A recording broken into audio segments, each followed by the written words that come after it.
আল্লাহ নবী সাল্লাল্লাহু আলাইহি সাল্লামের স্পষ্ট বিশুদ্ধ হাদিস, নবীজি বলছেন কোন মুমিন, কোন মুসলমানের বাচ্চা তার চুল একদিকে বেশি একদিকে কম, কিছু অংশ আছে কিছু অংশ নাই, এমন চুল রাখতে পারে না। এটা মুমিনের পরিচয় না।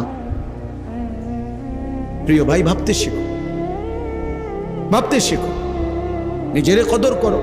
কাফের বেঈমানের মতো হয়ে কি লাভ? কাফের বেঈমান তো তোমার ধার ধারে না, ধার ধারে না।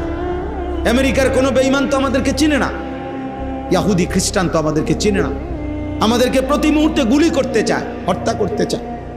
আমাদের ভাইদের লাশ, বোনের লাশ, এতিম বাচ্চার লাশে আল্লাহর জমিন শেষ করে ফেলতেছে। জ্বলন্ত আগুন কুণ্ডুলির মধ্যে ইয়া করে উপরে পাও বাইন্দা ফিলিস্তিনি মুসলমানের উপরে এই আগুনের মধ্যে একবার ধোঁয়ার মতো এটার মধ্যে ঢুকায় আবার উঠায়, এই জুলুম করছে।